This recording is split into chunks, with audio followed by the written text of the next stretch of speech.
모의고사 11회 12에 간단하게 변경된 문제만, 유사 문제는 지난 회차 이제 우리가 유튜브에 이 내용을 실시간으로 올리고 있는 수준이어서 보시면 될 것 같아요. 모의고사 잠깐 볼까요? 서징이 나온 지가 좀 많이 돼서 서징 꼭 하셨으면 좋겠습니다. 서징은 원래 과거에는 서징의 답이 좀 달랐죠. 서징이라고 부르고 맥동 이렇게 보통 얘기하고요. 주로 어디 생기냐, 대상을 보면 대상은 펌프에 생기는데 그냥 펌프에는 잘 안 생기죠. 원심 펌프에 비속도가 이제 600 이하인 펌프는 산형의 곡선을 그리거든요. 이렇게 그립니다. 좀 약간 과장돼 있지만. 그리고 송풍기에 많이 생기죠. 송풍기 팬. 송풍기에 어떤 송풍기에 생깁니까? 시로코 팬에 생겨요. 시로코 팬. 이게 뭐 전향, 후향 이렇게 구분하는데 뒤쪽 가서 한번 볼게요. 여기도 약간 산형을 그리고 있어요. 이렇게. 그죠? 그래서 반대로 그렸나요? 이렇게 그리고요. 이렇게 그릴 것 같아요. 그 여기 이제 원래 펌프는 이상은 이렇죠. 이렇게 움직이는 게, 또는 이렇게 돼야 되는 게 안 생기는데 생길 수밖에 없는 구조죠. 여기서 왜 생깁니까? 이렇게 한번 보는 거죠. 이걸 잘 써야 돼. 왜 생기지? 저항 때문에 생기는 거거든. 저항. 저항으로 대비되는 저항 곡선을 이해해야 돼요. 이걸 잘 써야지 시험에 합격합니다. 이 저항 곡선을 잘 그려줘야지. 송풍기는 아무리 높이가 높아도 저항을 안 받거든요. 그러니까 낙차에 대한 저항은 이렇게 생겼고요. 우리가 이제 원심 펌프는 낙차만큼의 저항을 받고 시작하죠. 이렇게 다르게 생겼습니다. 얘가 요때는 상관없는데 초기에가 문제, 초기에가. 이때가 문제지, 이때가 문제라고. 요 그림을 잘 그려서 이제 바뀌어야 되는 거죠. 그 기존의 답은 어땠습니까? 기존은 맥동이 생기는 5가지 조건이 있어요. 이 조건이 다 생겼을 때 맥동이 생겨 이렇게 했거든. 이런 문제는 이제 잘 쓴다는 형태로 가지 않죠. 그래서 교재에 나와 있는 대로 교재 특성 곡선을 이용해서 쓰시는 게 제일 좋아요. 특성 곡선. 그 형태가 요 놈입니다. 이렇게 한번 볼게요. 요 그림 잘 그려가지고 부분에 대한 설명 순서대로만 다시 해서 결국은 송풍력이 저항력을 못 이겨서 원상태로 돌아가는 거지. 힘을 줄 때만큼 줬는데도 안 돼서 힘이 빠진 거. 그런 형태를 이제 맥동이다. 그 다음 다시 또 힘을 내서 또 밀기 나가는데 힘이 다 빠지니까 또 다시 원상태로 돌아오고 이걸 반복하는 거죠. 맥동이다. 궁극적인 목적은 왜 문제냐? 맥동이 생기면 결국은 소화 실패에 빠지게 돼요. 이게 결국이에요. 소화 실패에 빠지는 과정들을 잘하면 적은 거지. 이렇게 딱딱 적어주시면 돼요. 이거 한번 볼게요. 그래서 그 다음에 뭐 어떻게 하면 되겠어? 저항력을 최대한 줄여주면 되죠. 저항력을 줄이고, 바이패스고 더 많이 빼버리고 이런 것들. 그런 것들이 나와 있으니까 이렇게 정리해서 외우면 되겠고요. 처음에 공부하실 때는 잘 안 되면 그냥 이 틀대로 외우는 부분까지 하고, 그래서 저는 항상 권장이 암기 플러스 알파 해야 되거든요. 이 암기가 이제 이해하고 암기하면 제일 좋지. 이해를 잘 못하잖아요. 그때는 이제 암기할 수 있는 부분 빨리 암기하는 게 좋아요. 그 넓은 범위를 설명 들어서 이해하고 암기하면 더 좋지. 왜? 이게 외워야 될 것들이 좀 잘못될 수도 있거든. 근데 이게 안 되면, 이게 안 된다. 그럼 이제 암기해야 되는 거지. 이 내용을 다 갖고 갈 수 없으니까. 이 모의고사 가져가세요. 근데 이 모의고사로만 갖고 가면 합격합니까? 시중에 있는 어떤 모의고사, 어떤 학원에 대한 답도 외우면 합격은 못해요. 합격권까지 가지. 플러스 알파가 자기 거지, 자기 거. 요 한 것 차이로 100등 안에 들어있는 거죠. 이 암기만 다 하면 전체 한 50등에서 100등 사이 들어가거든요. 50에서 100등. 이렇게.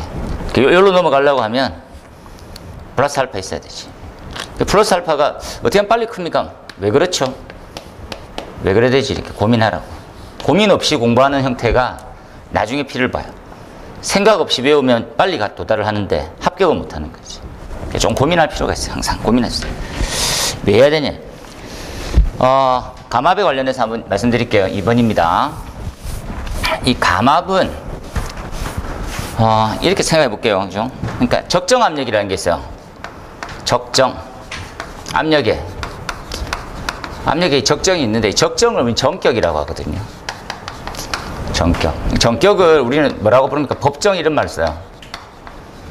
법정. 그래서 압력도 있고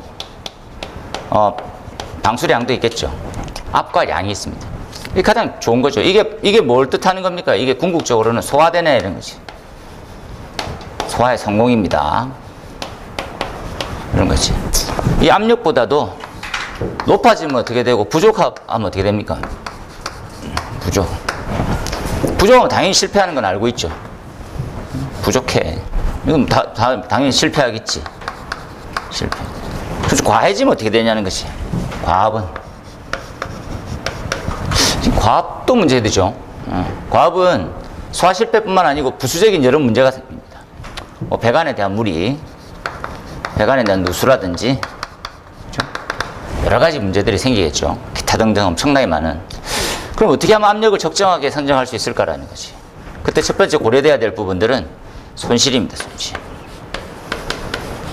손실을 고려해서 배관을 어떻게 적정해서 적정하게 산정하고 분포하게 배열하는 게 좋겠냐 이렇게 따지는 거죠.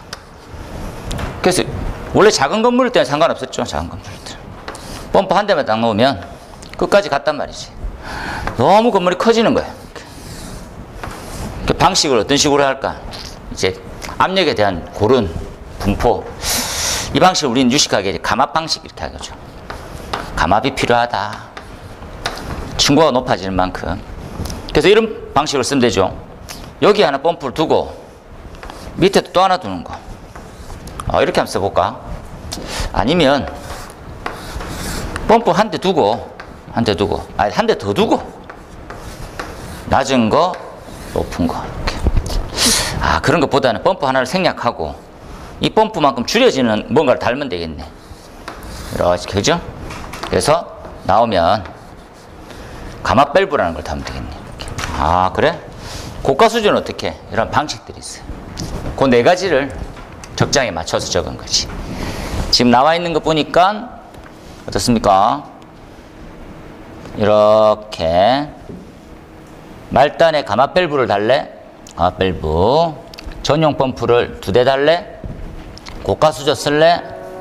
부스터 펌프 쓸래. 이런 것들. 그렇죠? 이런 펌프가 부스터고 이런 펌프가 전용 펌프죠. 고층부, 저층부. 이 네 가지 방식을 항상 답은 여러분의 가이드를 제시하고 가이드에서 플러스 알파는 그림 같은 거 좀 넣어주면 좋겠죠. 읽어보고 그림으로 조금 이해하는 거. 옛날엔 그림 쓰라고 엄청 말 많이 했거든요. 그림 이렇게 넣으세요. 그렇게 보면 감압 밸브 정리됐지? 그 그림 넣은 모습도 보이죠? 그림 넣은 것도 적정하게. 다음 페이지 넘어가서 제가 3번을 낸 이유는 뭡니까? 라면 우리는 살수밀도라는 말을 쓰거든요. 살수밀도. 지난 시간에 우리가 말한 NFPA에서는 바닥 면적당 물은 얼만큼 들어와야 될까? 하는 것들. 바닥의 면적당 물은 얼만큼 들어와야 되냐는 것들. 시간당. 이걸 갖다 우리는 유식하게 살수밀도라고 부르는 거지. 살수밀도예요. 이 살수밀도가 얼만큼 적정해야 되냐는 것들을 고민하는 거지. 그죠? 살수밀도는 적정이라는 말은 최적의 형태를 최소한에서 최대 효과 누릴 수 있으면 되죠. 근데 스프링클러하고 이렇게 막 생각 안 하다가 갑자기 이제 이런 문구를 쓰기 시작한 거야. 그죠? 12.2 LPM per 미터 제곱. 우리는 이렇게 살수밀도를 쓰는 스타일이 아니었거든. 우리는 뭘 쓰는 스타일이었습니까? 하면 기준개수. 기준개수 위험하면 30개. 그죠? 위험하지 않으면 10개. 잘 모르겠으면 20개. 뭐 이런 것이겠지. 막 쓰는 느낌이었죠. 근거는 있지만. 그 다음에 어떻게 해? 요거까지 가면 부족하지. 수평거리를 맞출까? 수평거리. 요 둘로 한 거지. 1.7부터 3.2까지.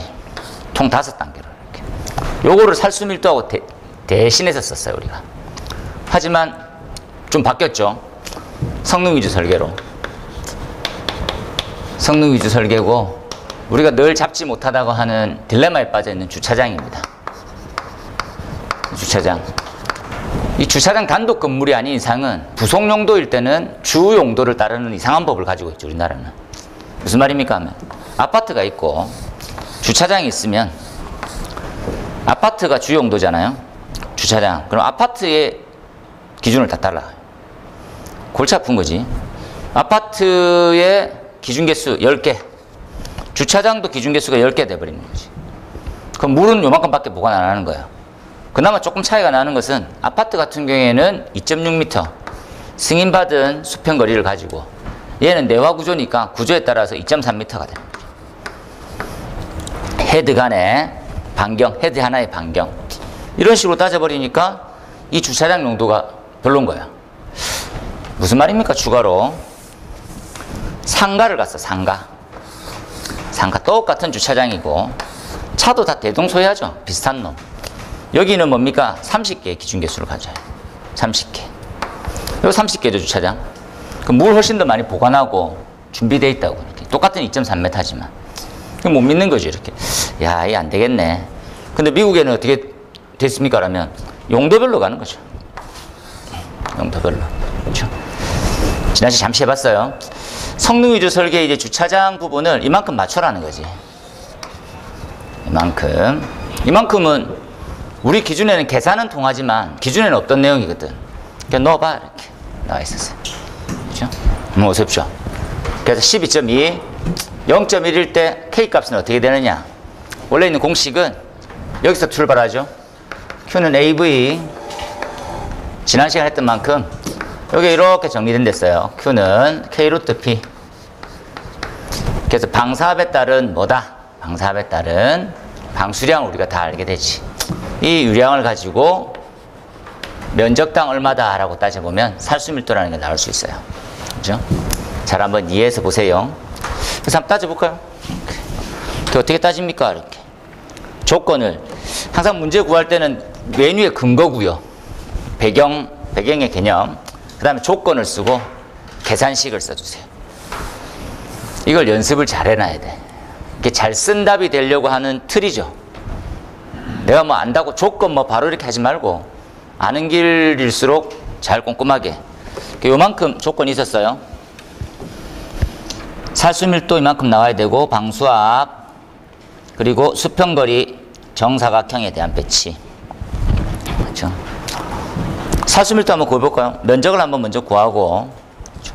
면적은 루트 2R이 되거든요. 코사인 45도라서 정사각형. 면적은 그죠? 예. 이렇게 되네요. 그죠? A 간의 거리다, 그죠? 직경에 대한 부분들. 그래서 밑에 면적을 2R에 제곱을 하면 이렇게 구해졌네요. 살수밀도가 이렇게 나오고, 내가 손으로 수기를 썼는데 이렇게 구해보세요. 이렇게 살수밀도 나누기 면적. 그렇죠? 그럼 12.2 LPM을 K 메가파스칼 단위로 넣어야 되니까, 그렇죠? 그래서 K 값, 그리고 반경은 2.3m 넣었었고, 구해보시면 되겠네요. 그러면 K가 129 정도 나와야지만 된답니다. 이렇게. 지금 12.2는 어디서 나왔습니까? 땡땡땡 해볼까요? 땡땡. 전기제양장치다, 그죠? 전기제양장치. 주차장에서 쓰고 있는 전기제양차는 뭐가 있죠? 전기차가 있지. 전기차. 이 전기저장장치의 기준을 전기차, 주차장에 쓰는 놈한테 넣은 거야. 그래서 어떻게 구하는지만 반복해서 한번 보십시오. 그러면 한 번 더 궁금하지. K 값에 따라 가지고 살수밀도는 어떻게 바뀔까? 그게 다음에 추가로 넣어놨어요. 이렇게 80짜리와 115짜리와 160짜리 헤드를 쓰면 어떻게 바뀌냐? 이건 R이네. R자인데 R 반경. 지금 우리가 얘기하는 것들은 헤드의 간격이죠. 헤드의 간격을 어떻게 해야 돼? 헤드의 반경.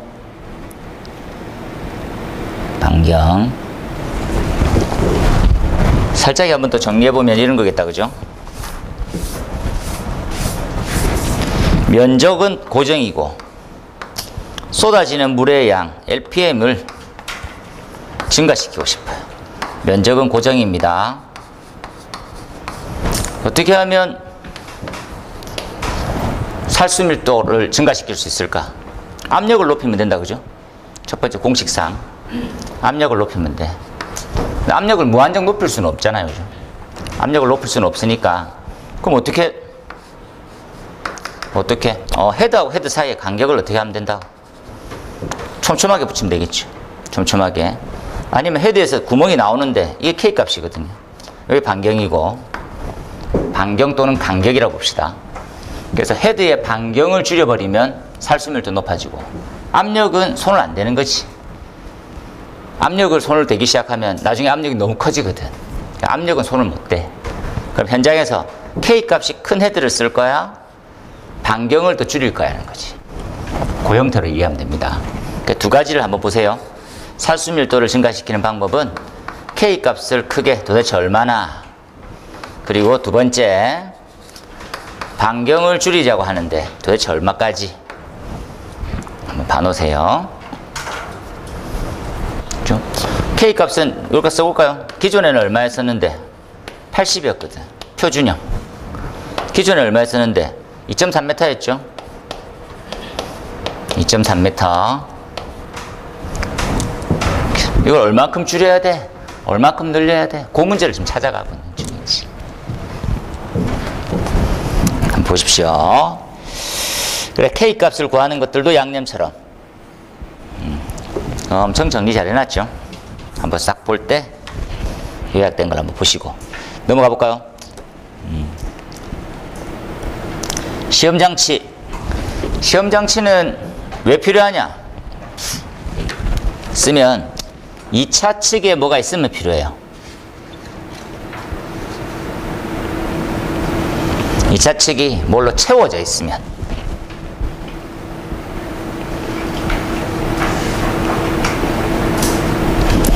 이 2차 측이 채워져 있는 경우에 시험장치는 필요하다. 예를 들어서 이런 거죠. 2차 측이 물로 채워져 있어. 그럼 헤드를 부술 거야? 물 쏟아지는데 안 되지. 그래서 시험장치, 습식. 2차 측이 압축 공기로 차 있어. 헤드 깰 거야? 안 되지. 그래서 뭐? 시험장치 필요하다. 그 시험장치 기준이 개정됨으로써 한 번 더 보고 가자는 거지. 이렇게 돼 있다, 그죠? 습식, 건식. 습식은 아무데나. 건식은 가장 먼. 이렇게. 아니, 왜 가장 먼? 왜 가장 먼? 왜 가장 먼? 지난 시간에 했죠? 왜 가장 먼? 방수 시간을 중요하게 보는 거지. 방수 시간.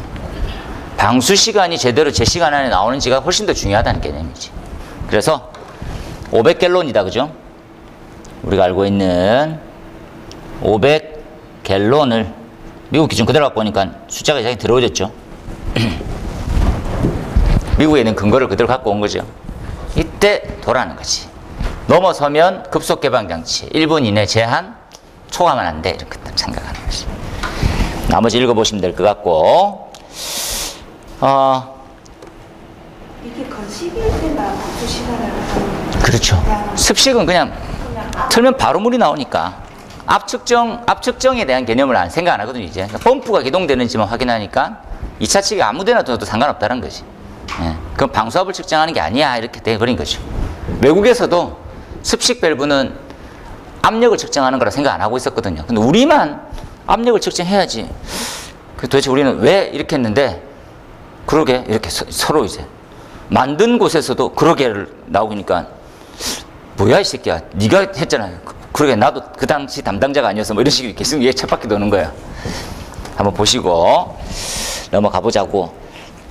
요거는 이제 제목만 한번 잘 이해하면 되죠. 급수배관에 대한 이해, 그리고 개폐 밸브 꼭 달아야 된다면 템퍼 스위치를 넣어야 된대요. 이렇게.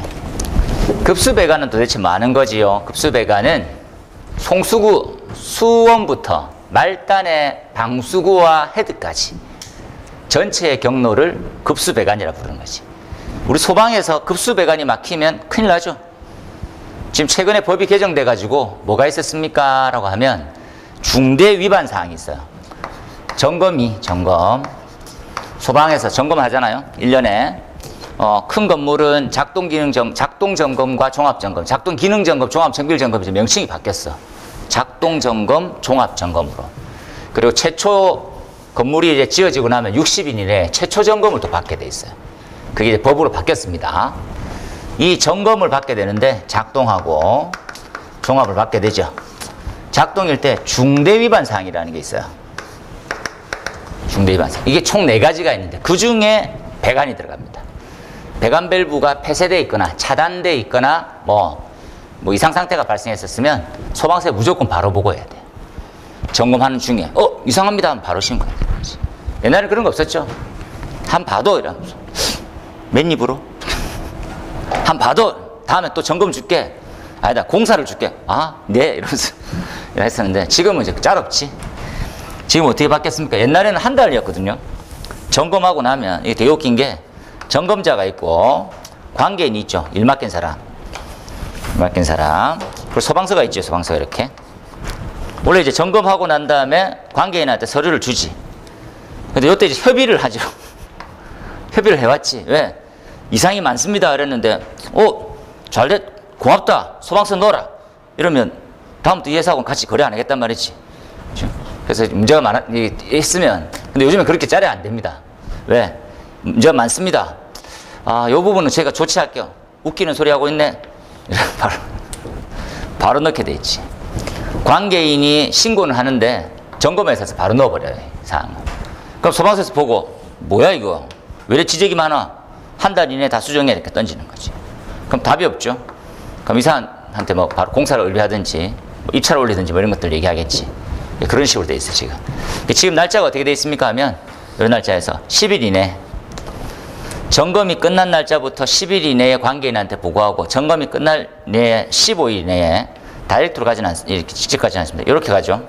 15일 이내에 소방서에 신고하게 돼 있어요. 그렇다 보니까 뭐 시간적 여유가 전혀 없어. 협의하고 이런 것들이 없지. 점검 딱 끝나면 바로 물리식입니다. 그 부분 한번 참고해서 보세요. 그래서 급수배관 한번 봐야 되지.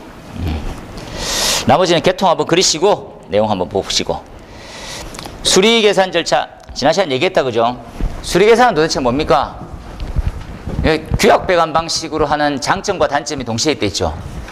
조금만 배우면 누구든지 할 수 있는 규약배관이 있고 뭐 수리계산도 프로그램만 좀 쓸 수 있으면 누구든지 할 수는 있는데 기능적인 측면에서 좀 공학적인 것을 가미해서 쓰라. 그래서 이런 내용이 있는 거죠. 규약배관이 있고 규약 수리계산이 있습니다. 그죠? 수리계산. 그래서 성능 위주 설계를 하면 규약보다는 무조건 수리계산을 해야 되죠. 성능 위주 설계할 때는. 그렇죠? 규약은 뭐 손실표가 있죠. 손실표. 그러면 수리계산은 손실식이 있는 거예요. 배관 마찰 저항에 관련돼 있는 식. 이 시급대로 해가지고 다시 구해보는 거지. 그죠? 손실표대로는 책대로. 수리계산은 계산대로 하는 거죠. 그래서 구해봤더니 얘는 150mm를 해라. 나오면 얘는 구해보니까 100mm도 충분하다는 거지. 그죠? 100mm 충분하면 100mm짜리 배관도 쓰고 밸브도 써라. 그런데 뭐가 특이하냐? 손실을 다 계산해 보니까 압력은 높아지고, 그죠? 그리고 뭐 유량은 같이 높아져서 수온도 높아지는 거지. 이렇게 나올 수 있어요.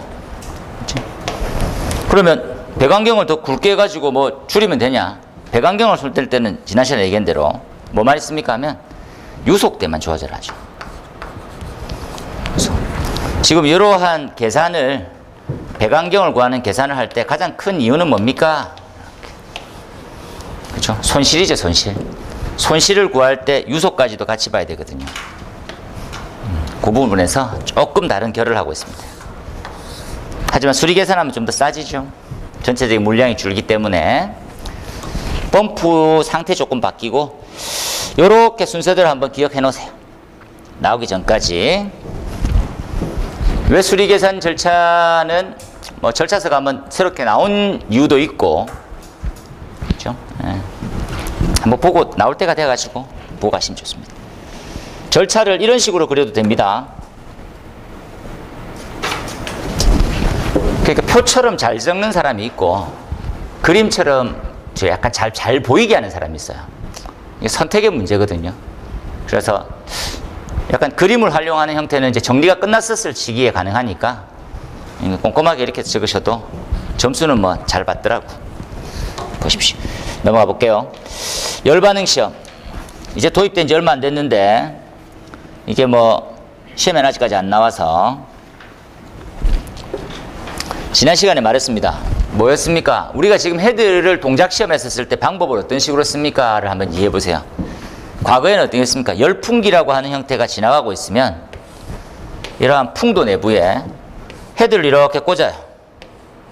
꽂아서 헤드를 다 덮죠. 그럼 헤드가 이렇게 달리겠지? 뜨거운 바람이 있으니까 퍽 터져요. 잘 터졌네. 통과! 이렇게 했거든. 이건 무슨 뭐 실제로 돼? 안 되지. 그럼 정확하게 해. 두 가지 조건이 있습니다. 첫 번째, 배관 내에 물을 넣고 시작해라. 물로 가압을 하고 테스트해. 하겠다고 했었지, 기술원에서. 두 번째, 풍도에 대한 일을 바라면 안 돼. 그냥 화원을 두고 일정 거리를 뒀을 때 그때 개방되는지를 보라고. 요 이번에 시험이 얘입니다. 이해되죠? 화원을 뒀을 때 일정 거리 타고 갔었을 때 몇 초 이내 동작하는 거야 보자는 거지. 되겠지요? 자, 그림을 이렇게 그렸지. 이렇게. 그렇죠? 여기 이제 화원 보입니까? 화원으로부터 몇 미터 이내에 헤드를 두는 것이. 그렇죠? 그리고 벽하고는 어떻게? 잘 보세요, 그죠? 요거 이제 일반적으로 하향식 헤드, 측벽 헤드 이렇게 되어 있고, 밑에는 요걸 잘 적어놔야 되지. 왼쪽 오른쪽 기준이 약간 다른 게, 왼쪽은 표준 반응, 오른쪽은 조기 반응입니다. 지난번 모의고사 때 맨 뒤에 원본에 대한 자료를 올려놨지. 원본 자료도 요약해서 좀 적기 힘들거든. 그거 때문에 한번 들어갔어. 그래서 요렇게 봐놓으세요. 표준 반응에 우리가 말하는 68도, 72도짜리는 231초 이하에 작동해야 되는 거지. 몇 초입니까? 6, 4. 4분 정도 되네요. 4분? 4분 이내. 4분. 얘는 한 3분 정도 되네요. 약 3분. 그죠? 얘는 1분 30초? 1분 15초?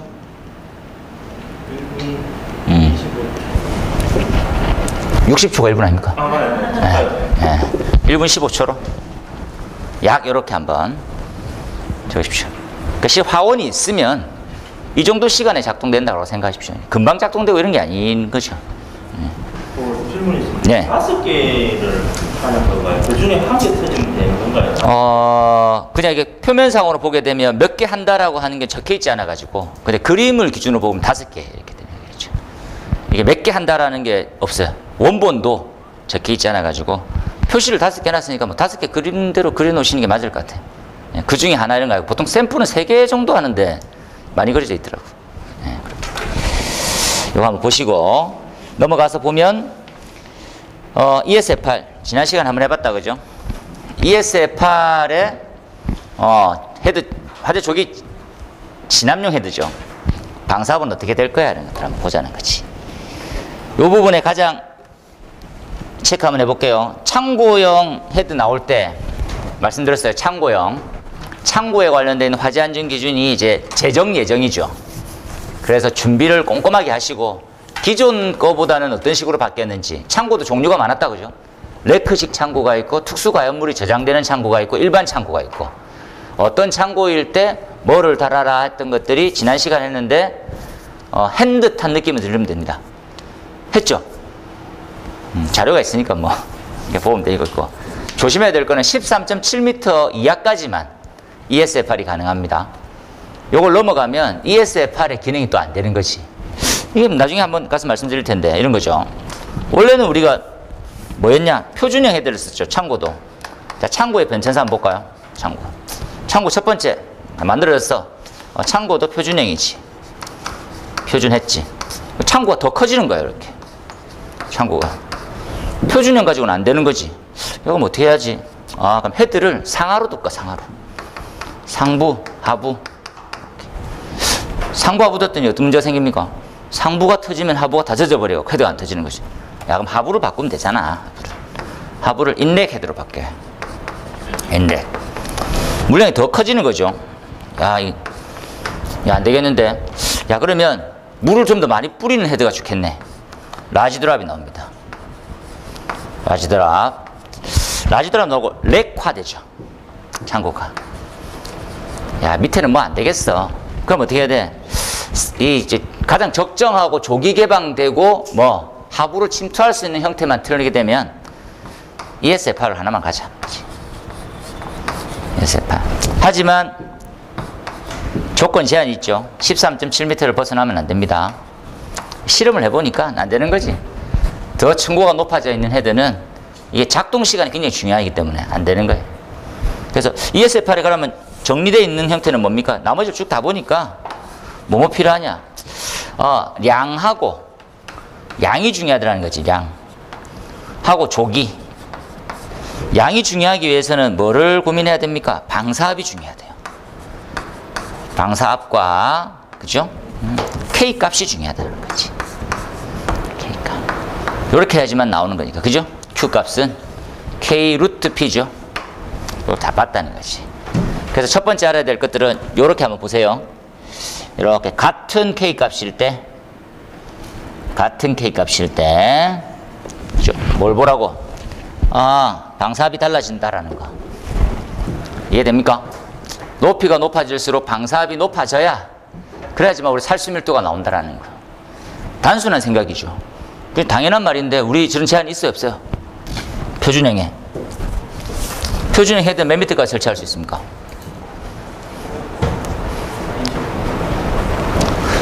감리 안 해? 감리하셔야죠. 지금 아무 생각이 없어요. 왜 지금 태풍 지금 뭐 막으러 갔다 왔습니까? 헤드 몇 미터까지? 20m죠, 20m. 20m 넘어서면 헤드 설치하지 못하게 되어 있습니다. 참고로 20m의 헤드 개방하겠습니까? 표준형이? 표준형 따위가? 장식용입니다. 백화점 1층에 있는 헤드는 장식용. 이렇게. 너무. 체육관에도 높이 달려있는 거 안 터질 것 같은데. 터집니다. 창고가 다 탈 쯤 터지죠. 조금 단점이. 불을 끄는 용도는 아니고 법을 면피하기 위하기 때문에 창고가 다 타고 체육관이 타고 했을 때 그때 터지죠. 그러니까 배관도 높고 뭐 불은 안 꺼지고 다 타고 그럼 잔소리 하죠. 스프링쿨러가 작동을 했니 안 했니? 동작을 안 합니다. 동작을. 그때는 바로 그죠? 개방형 스타일로 헤드를 두고 누르는 스타일로 가야죠. 수동으로. 창고 불이 달하면 눌러줘야 되는 건데 아무도 안 그러죠. 왜? 그래서 잘못 눌리면 잘못 눌리면 이런데 그러게 잘못 눌리면 누가 책임지지? 그러니까 이 자식아 법대로 해놔야지. 한 3층 정도 되죠. 3층. 백화점 층고도 높은데 메뉴에 이렇게 헤드 설치되어 있습니다. 이렇게 플러시 타입으로. 플러시 얘기했죠? 플러시. 예쁜 헤드로. 우리나라 참 미를 사랑하는 나라잖아요. 안 터집니다. 안 터집니다. 안 터지죠? 안 터집니다. 다 탈 때 터집니다. 이거 올라가겠습니까? 여기까지. 우리가 나중에 단층화도 빼고 그러는데 올라가다가 멈추는.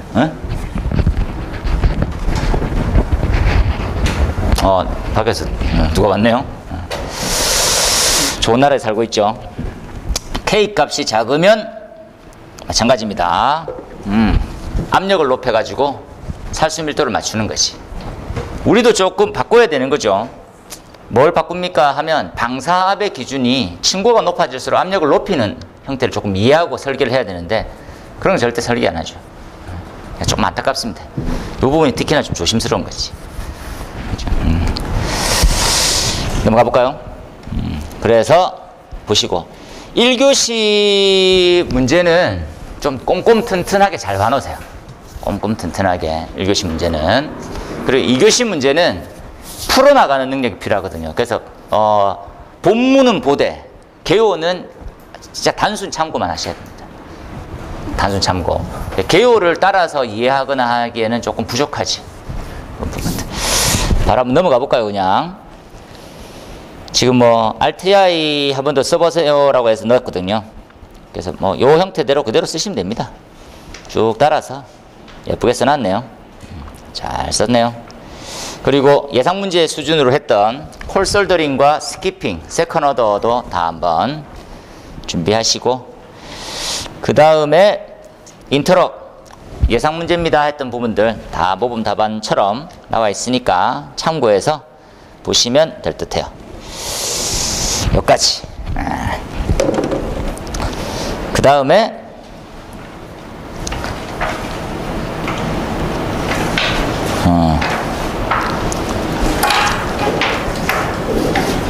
시간상 하나 더 보고 갈게요.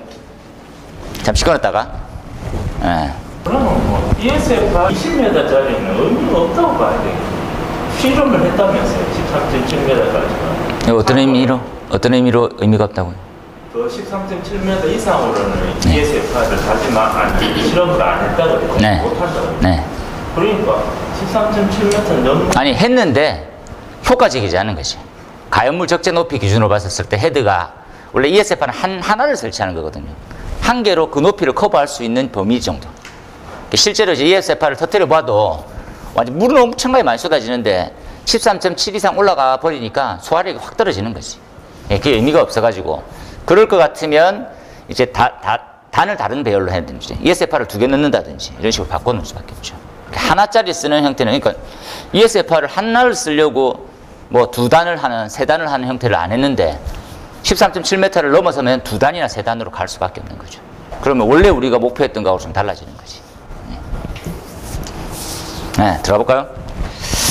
12에도 짧게 한번 짧게 봅시다. 링파이어 알고 계시죠? 네. 보통 우리 기사 때 엄청 많이 나오죠. 네. 가장 중요한 거는 2가지만 한번 생각하면 됩니다. 2가지. 그죠? 링파이어 답을 잘 쓰려고 하면 어디에 초점을 맞추는 게 좋겠습니까? 이렇게 하는 거지. 어디에 초점이냐? 포에. 내열성이 약한 포는 링파이어가 만들어진다. 이렇게. 그렇죠? 그 다음에 탱크의 구조를 한번 생각해 보시면 돼요. 탱크의 구조. 탱크가 어떤 탱크가 있습니까? 가장 탱크가 안전한 탱크는 이런 거죠. 이렇게. 탱크가 상부에 가연성 혼합기를 형성하지 않는 탱크가 제일 좋은 거죠. 맞습니까? 그냥 이 탱크 컨루프를 이렇게 써놨어. 그러면 유리를 이만큼 담아놓고 있어요. 당연히 유리는 증기가 생기죠. 증기압이 높은 뭐 가스도 있고 뭐 액체도 있고 하니까 여기 가연성 혼합기가 생기는 거지.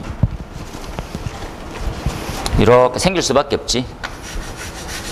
얘가 안 생겼으면 좋겠잖아요. 얘를 막아. 뭐가 있습니까? 탱크의 액체, 액면의 높이에 따라서 지붕이 딱 같이 움직이면 돼요. 이렇게. 부상지붕이죠, 부상지붕. 이거 갖다가 프루팅 리프 탱크라고 합니다. 프루팅 루프 탱크. 얘는 컨 루프 탱크. 콘 모양의 탱크죠. 지붕 탱크. 이거 좋지. 단점 뭡니까? 눈비에 취약하죠. 예. 실제 이거 무너지는 거 사고가 많았었어요. 그럼 좀 더 개선하면 되겠지. 뭐가 있습니까? 지붕 달려있는 FRT 하면 되지. 돈이 점점 올라가네요. FRT. 이거 IFRT, FRT 종류가 좀 여러 가지 있어요. 이때는 내부는 이렇게 생겼고, 그죠? 위는 환기용으로 구멍을 뚫어놨어요. 이렇게. 이해되죠?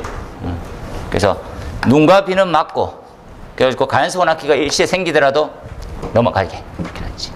요 형태가 우리가 알고 있는 위쪽에 경기도 있는데 땅속에 매립되어 있는 탱크의 전형적인 모습이었어요. 이해되죠? 고양시 기억납니까? 고양 유류 저수조 탱크 화재. 요런 모양이었어요. 요런 모양. 딱 좋아졌다. 딱 그랬었지. 근데 이게 요런 건 아니고 거의 이렇게 묻혀 있었던 상황이죠. 근데 요 부분에 예를 들어서 원래 옆인데 여기에 인화 방지막이 설치되어 있었으면 이렇게 못 들어갔었지. 이해되죠? 그런데 걔가 입을 벌리고 있는 거지. 감사합니다. 들어갔는데 뭐 가연성 혼합기가 없었으면 좋은데 틈이 또 생겨가지고 가연성 혼합기가 있었네. 상식을 벗어나는 형태 여러 가지가. 그때 어느 나라죠? 파키스탄이었습니까? 해외 그 외국인 노동자. 그 사람은 왜 풍등이라는 걸 알려가지고 뭐 원인을 찾자고 하면 그죠? 그날 뭐 빌 게 있어가지고 그냥 놀이로 했다더라고. 왜 그 평일날 그죠? 이렇게 해가지고 뭘 탓할 수는 없지만 얘만 잘했으면 되는데 그죠? 안타까운 일이죠. 그래서 지금 화재 예방 조치에 우리 그 화재 예방법이 바뀝니다. 풍등 이런 거 할 때 너 신고 안 하면 죽는다 이렇게 적혀 있어. 죽는다는 아니고 신고해야 됩니다. 이렇게 화기른 조치를 할 때 소형 열기구 풍등 날리면 죽어 이렇게 적혀 있어요. 법이 이렇게 명시를 해놨어요. 옛날에도 있었지만 재밌는 나라다 그죠? 예. 아니 이게 당연히 돼 있어요. 이걸 어떻게 다 막습니까 이게 그죠? 이런 것들은 그죠? 안타깝습니다. 윤하였습니다. 보시고 그 다음에 포혼합 장치의 4가지 방식. 이건 나중에 가서 구체적으로 조금 더 설명을 드릴 텐데 포는 이렇게 한번 해볼까요? 포는 포원액이라는 게 있는데 포약제죠. 포원액은 이렇게 써볼게요. 물하고 순수 원액이 이렇게 들어가 있어요. 이상하네요. 물과 원액이 섞여 있는 걸 포원액이라고 부르네요. 이렇게 이해하세요. 포는 그냥 액체라서 수분이 들어가져 있는 거지. 원액도 이렇게. 얘가 3에서 6%를 그죠? 이렇게 물하고 섞어요. 물 93%, 94%, 97%다 그죠? 이렇게. 요만큼 섞은 거를 뭐라 부릅니까 하면 포수용액이라고 불러요. 수용액. 이렇게. 얘를 뭘로? 공기하고 운동에너지를 주죠. 공기하고 여기에서 가압을 시킨단 말이죠. 가압. 수용액을 보낼 때 가압력으로 가요. 공기하고 빨려 들어오니까 이렇게 해서 뭐가 됩니까? 하면 포가 형성돼요. 이렇게. 그러면 포원액의 부피하고 포 형성에 대한 부피를 뭐라 부릅니까? 관계를 팽창비라 부르죠. 팽창비 조건이 뭡니까? 하면 포수용액. 포수용액 분의 포. 이렇게. 이 형태가 몇 배까지입니까? 20배까지를 저팽창. 80배 이상부터를 고팽창 이렇게 불러요. 시중에 나와 있는 거의 90% 이상이 99% 정도가 저팽창포입니다. 거기다가 간혹 고팽창을 쓰고 있는데 어디쯤 씁니까? 초대형 탱크. 그죠? 직경이 막 운동장 4개 섞어놓은 거. 어디 뭐 가스공사 있죠? 가스공사의 탱크 그게 있는 방유제는 고팽창포를 씁니다. 그 외에는 일반 유류는 거의 다 저팽창으로 정리해요. 그죠? 어떻게 고팽창이 되고 저팽창이 됩니까? 똑같은 약제라면 약제 되는 것도 나중에 설명드릴 텐데 합성계면 활성제포라는 게 있어요. 합성계면 활성제포는 그죠? 저팽창도 되고 고팽창도 되는 거지. 근데 똑같은 약제를 어떻게 저팽창도 되고 고팽창도 되냐? 뭐를 더 많이 해주면 됩니까? 이것이요. 이걸 저팽창은 그냥 뭐 공기만 주입하는 방식이지만 밑에는 뭐 팬 같은 걸 들어가죠. 강력한 에너지를 주는 거지. 바람을. 그렇게 하면 고팽창화 시킬 수 있습니다. 약제 특성이죠. 시중에 나와 있는 것 중에 합성계면 활성제포만 가능합니다. 저팽창, 고팽창. 시험 문제에 저팽창, 고팽창 둘 다 되는 건 뭐예요? 이렇게 기사 때. 그러면 합성 맞았지. 요 형태의 흐름이니까 이해해 놓으세요. 그죠? 포에 대한 첫 단추지. 포. 이렇게. 그럼 어떻게 해서 섞을까요? 어떻게 섞을 거야? 그죠? 뭐하고 어떻게 섞을 거야? 요 두 개 어떻게 섞을 거야? 요 섞어주는 장치가 이름이 혼합기입니다. 혼합기. 그렇죠? 그럼 어떤 방식으로 섞어주는 게 제일 좋겠어? 약간 균등하게 좀 섞어주는 게 좋겠네요. 균일, 비례, 그죠? 예, 뭐 배분, 뭐 이런 균등하게 형태를 이런 말을 쓰지. 프로포셔널 이런 말 씁니다.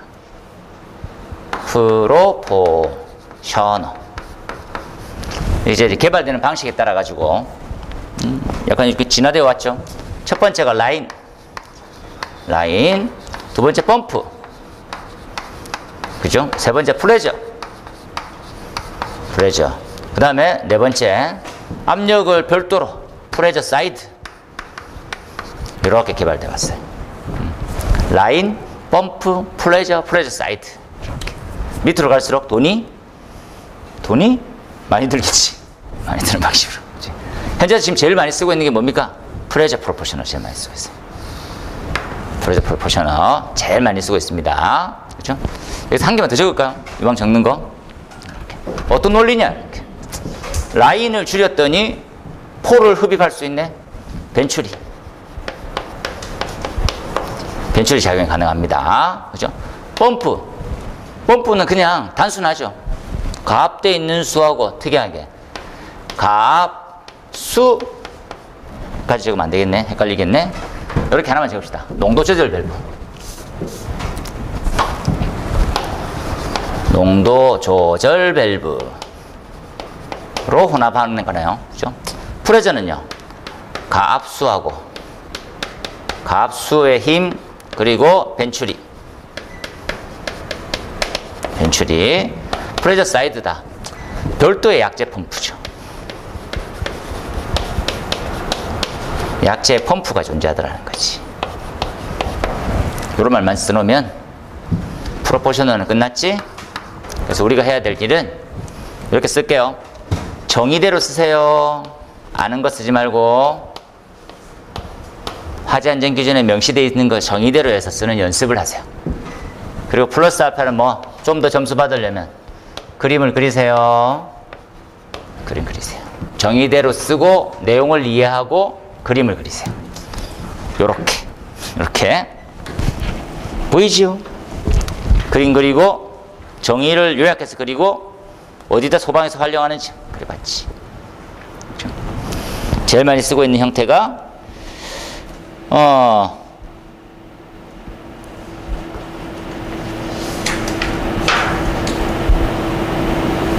이 방식을 제일 많이 쓰고 있는데 그림 모양이 좀 다르네요. 이렇게 이런 방식 제일 많이 쓰고 있습니다. 참고하시고 나중에 그림 가서 한번 볼게요.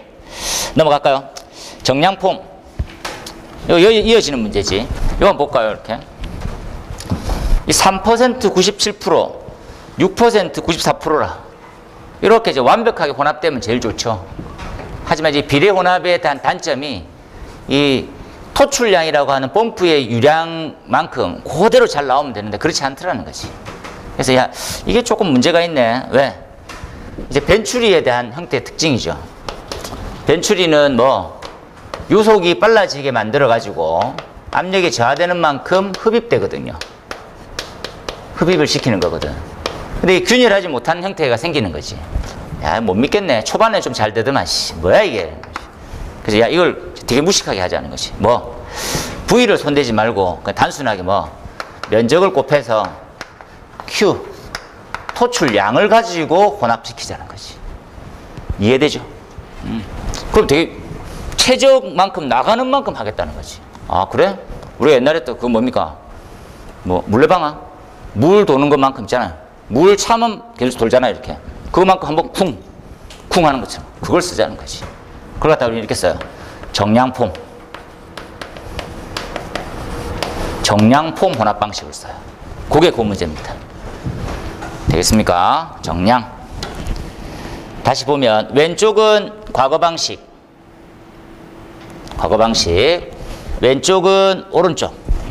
오른쪽은 옛날 방식, 왼쪽은 정량폼 방식이에요. 정량폼의 핵심은 뭡니까? 비율을 완벽하게 갖고 가라는 것이.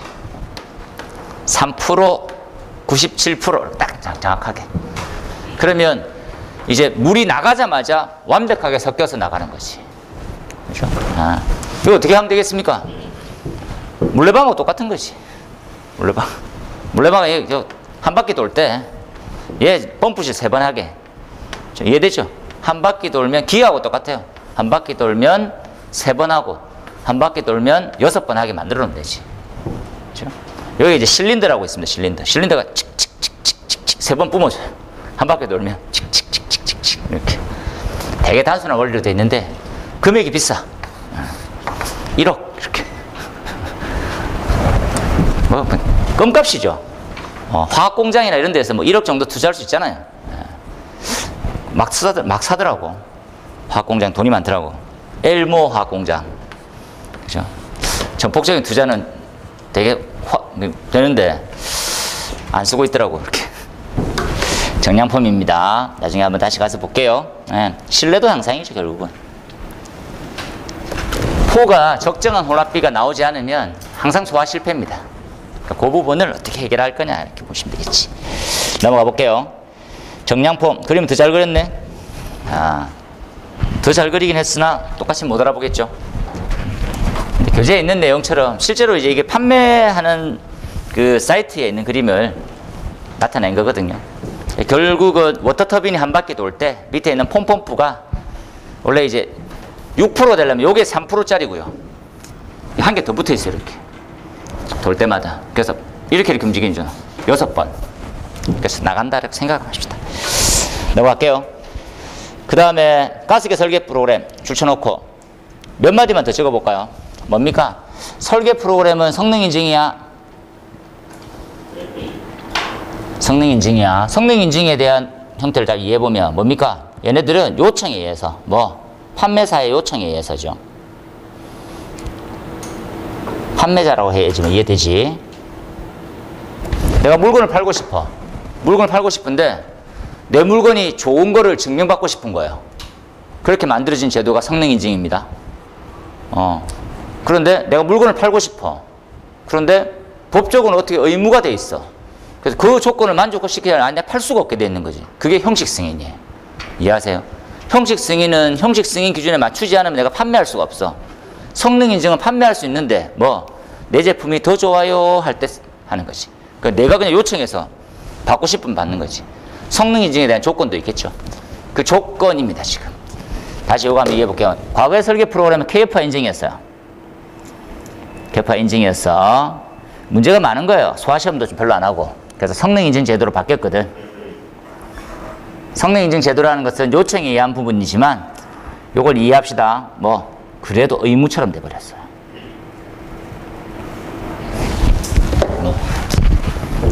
가스계 설계 프로그램이라는 자체가 실제로 얼만큼의 약재가 이 배관을 타고 얼만큼의 손실을 가지고 얼만큼 방출되는지를 확인할 수가 없거든.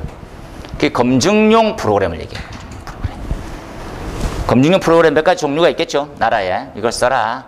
그 종류별로 해서 설계해갖고 온 것을 한번 프로그램을 돌려봐요. 그래서 네가 계산해온 거 맞네. 그러면 오케이. 인증서를 주는 거지. 제도가. 여기에 유효성입니다. 유효성. 줄 한번 쳐볼까요? 유효성.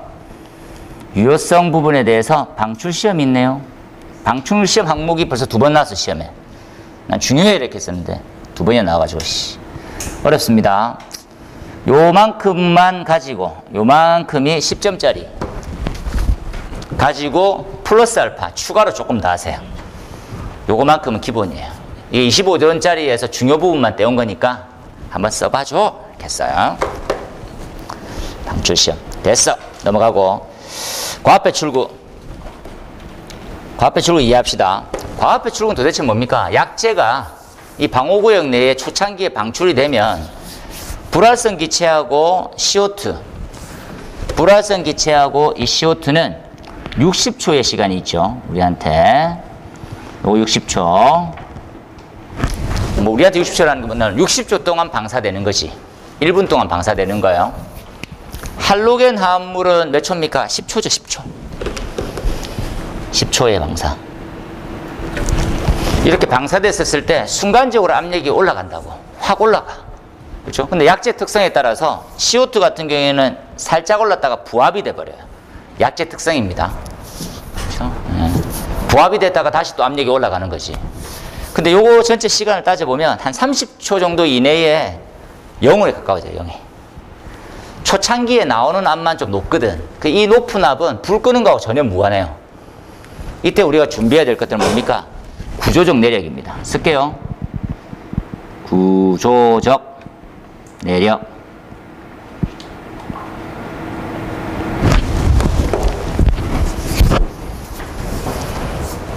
초기에 나올 때 이 압력 상승 범위를 견디면 돼요. 견디고 나면 그 다음부터는 0에 가까워지는 걸로 수렴 되거든요. 그러면서 약재는 남아있어요.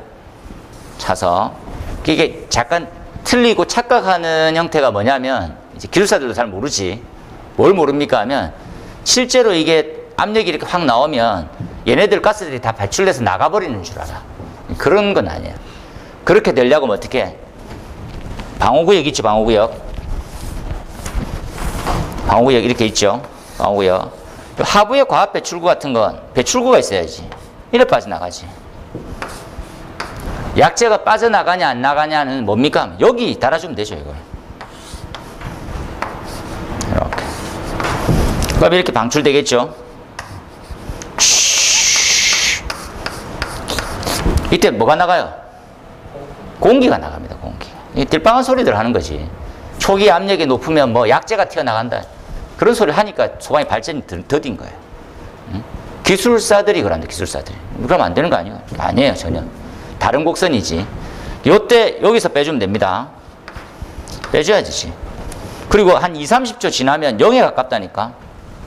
확 나올 때 순간적으로 들렸다가 다쳐요, 이렇게. 그러니까 순간적인 걸 막으면 어떻게 됩니까? 그때는 구조가 터져요, 구조가. 이렇게. 퍽, 금이가. 그러면 새어나가는 거지. 그래서 과압배 출구는 무조건 달아줘야 돼요. 과압배 출구를 달은 이유를 이해하세요? 과압배 출구는 구조적인 내력을 보완하기 위해서 달아주는 거지. 두 번째, 약재를 보존하기 위해서는 그러면 과압배 출구 어디 설치하는 게 좋겠습니까? 높은 데 설치하는 게 원칙이죠. 원칙을 설치하는 거. 세 번째는 뭡니까? 언제 개방하면 되겠어? 세 가지만 생각하면 되지. 구조적 내력을 위한 거다. 두 번째, 위치는 어디 두는 게 좋겠어? 세 번째, 개방 압력은요? 우리나라에서 과압배 출구를 만드는 데가 한 8군데 있거든요.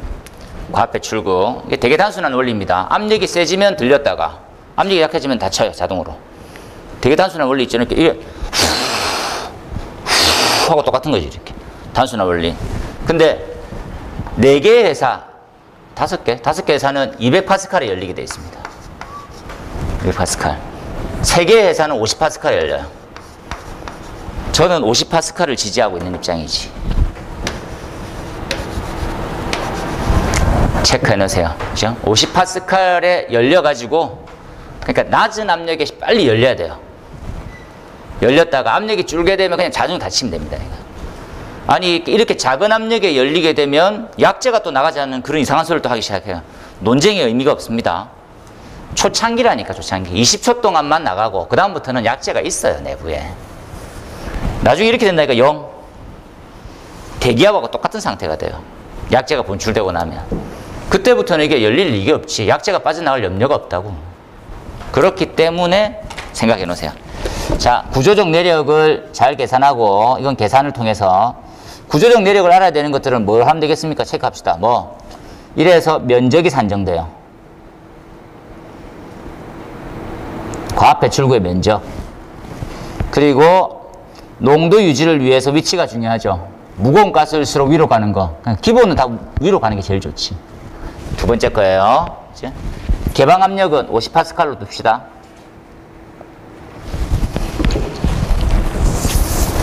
요 세 가지를 잘 써줘야 돼요. 그래야 방향성이 맞습니다. 방향성. 과압배 출구를 이해를 잘 하세요. 자, 그 다음에 보니까 요거 면적 구하는 거 나와 있죠. 외우세요. 면적 구하는 거. 그리고 소방서 업무 지침 한번 읽어보고. 문제 나오는 건 지금 뭐만 했었습니까? 과압배 출구에 대한 면적이네요. X라고 되어 있는 면적. 넘어가고. CO2 저장 방식. 굳이 하겠습니까? 그죠? 이거는 뭐 양념처럼 이렇게 비교해서 보시면 될 것 같아요. 어서 오십시오. 현장에서 제일 많이 저장하는 방식은 뭡니까? 저압식이에요, 고압식이에요? 고압식입니다. 고압식은 탱크, 상온에서 저장하는 거. 저압식은 냉동 탱크. 이건 용기 탱크 이렇게 보세요. 여기는 용기, 얘는 탱크, 저온 탱크지. 이렇게 보시면 될 것 같아요. 그리고 넘어가 볼까요? 리퀴드 풀. 리퀴드 풀은 요 말만 이해합시다. 리퀴드가 액체지, 액체. 우리가 이제 기상과 쉽게 이해하면 이렇게 이해할게요. 용기 내부가 액체로 저장하잖아요. 가압 저장. 가압 액화 상태로 두거든요. 액화. 액체의 적정량이 있고 기체고 액체지. 액체지. 이해됩니까? 무슨 말인지?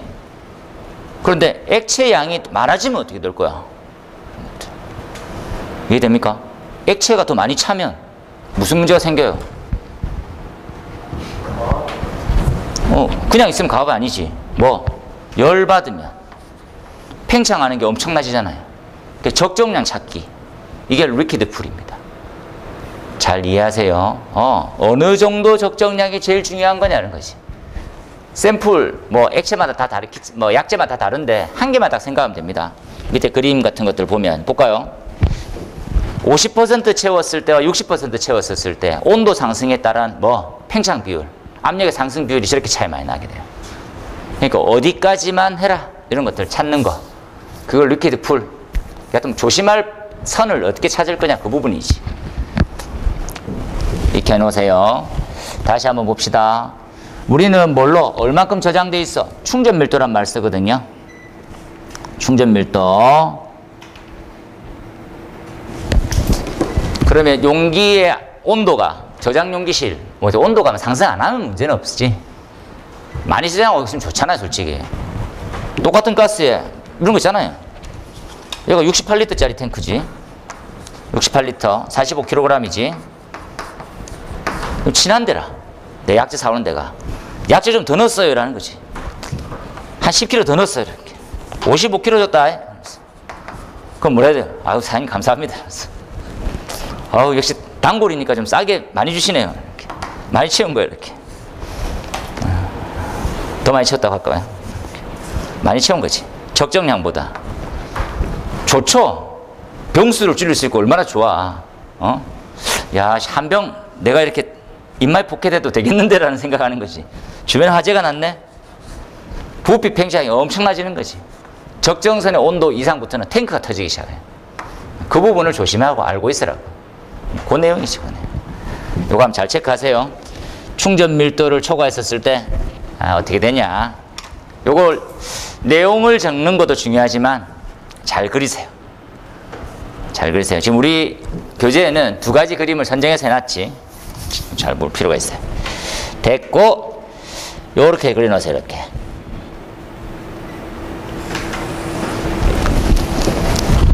CO2하고, CO2가 저장됐었을 때, 저장돼 있는 충전 밀도하고, 그리고 저장 장소에 대한 온도 과정, 온도의 유지가 얼만큼 적정하게 유지되는지, 그게 제일 중요한 거죠. 잘 체크하십시오. 자주 쓰는 약재, 우리가 아는 HFC 227EA, 그죠? FM200이라고 보통 부르는 CO2와 FM200, 약재명입니다. 그걸 한번 생각해서 보면, 온도가 이상됐었을 때 얼만큼 채워주냐에 따라서 압력이 급속히 상승하죠. 보시면 될 것 같아요. 넘어갑시다. 리퀴드 풀, 똑같이 어떤 문제점이 생기냐. 그러면 나와줘야 될 문구, 임계온도, 저장온도, 용기 저장, 뭐 이런 것들 나오겠죠. 그 다음 요거는 하부에 자료가 있었으니까 선택 밸브, 가스관 선택 밸브는 소방용품, 즉 형식 승인 제품에 들어갑니다. 거기에 관련해서 시험 기준이 지금 강화가 됐거든요. 그걸 한번 따라가 보자. 그래서 뭐가 있냐? 선택 밸브 강도, 내압, 기밀, 기능 이런 게 있네요. 참고하시고 별표 3개 돼 있으니까 예민하게 보세요. 나머지는 고체어로 절 기준이니까 외우고, 그 다음에 CO2 농도, 가스는 CO2 농도 구하는 게 기본이죠, 기본. 똑같이 할로겐 요번에 넣었어요. 약재량 계산식 유도식입니다. 넣으세요. 그 다음에